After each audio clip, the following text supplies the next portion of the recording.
The night is May 28, 1453. A date etched in history. A turning point for empires. Imagine the scene.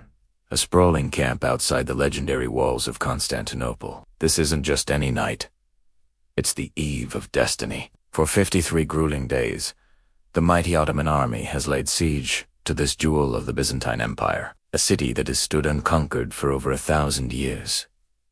Now, the final assault is mere hours away. The air is thick, not just with the scent of gunpowder and the smoke of countless campfires, but with an almost electric tension. It's a mixture of hope, fear, and unwavering resolve. In the heart of this vast military encampment, a young man sits astride a magnificent warhorse. He is only 21 years old, but his eyes hold the wisdom and fire of a seasoned conqueror. This is Sultan Mehmed II.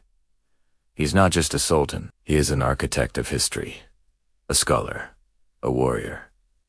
And tonight, he is the focal point of a world-changing event. His gaze is fixed upon the colossal Theodosian walls, specifically the section near the gate of St. Roman, a point that will soon be immortalized as Topkapı, the Cannon Gate. All around him, a meticulously orchestrated symphony of war is reaching its crescendo. Thousands upon thousands of torches pierce the darkness, their flickering flames dancing across the faces of his soldiers. This isn't just for light, it's a psychological masterpiece. Imagine being a defender on those walls, looking out at a sea of fire that seems to stretch to the horizon, a visual promise of the overwhelming force about to be unleashed. The sheer scale is breathtaking. An army of over 80,000 men, a force drawn from every corner of the Ottoman Empire, is making its final preparations. The soundtrack to this epic night is provided by the Meteran, the world's oldest military band. Their music is not a gentle melody, it's a powerful, rhythmic force of nature. The deep, thunderous beat of the Kaz drums echoes the pounding hearts of the soldiers. The piercing, defiant wail of the zurnas cuts through the night air, a sound designed to stir the soul, to sphere, and to ignite the fire of battle in every man.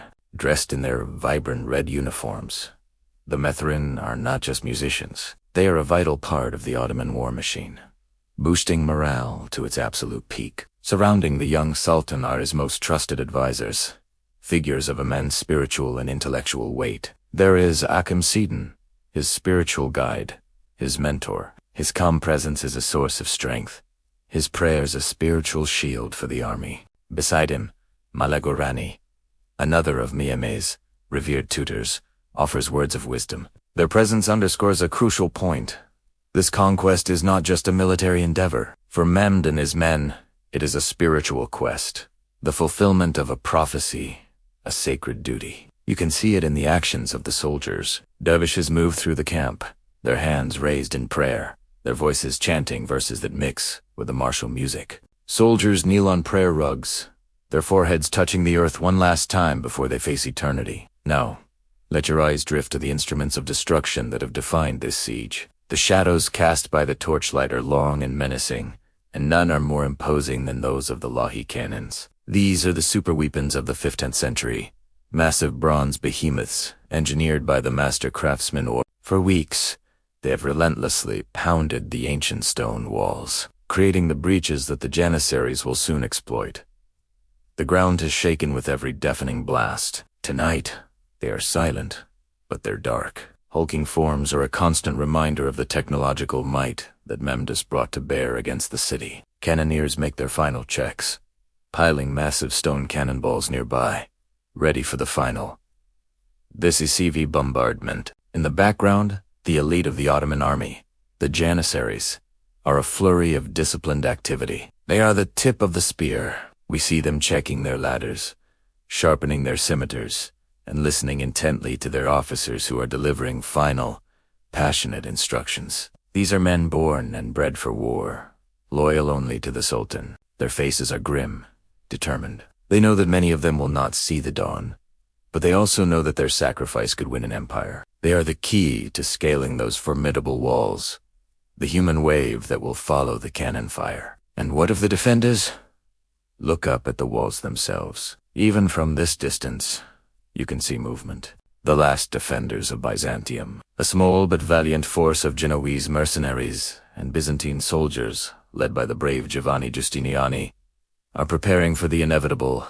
They move like ghosts in the torchlight, patching walls, positioning their own smaller cannons, and preparing vats of Greek fire. They are outnumbered, exhausted, and they know the odds are impossibly stacked against them. Yet, they stand ready to make their final, heroic defense. Their courage in the face of annihilation is a testament to the human spirit. Turn your gaze eastward, towards the water. There, in the Golden Horn, the lights of the Ottoman fleet flicker like a constellation of captured stars. Dozens of ships, which were miraculously hauled overland to bypass the great chain that blocked the harbor, now complete the encirclement of the city. Their lamps add to the spectacle of light, confirming that there is no escape for the besieged. The city is trapped, from land and from sea. Back in the Ottoman camp, the crescent moon hangs in the sky, occasionally obscured by clouds of smoke that drift from the smoldering breaches in the walls. The neighing of horses,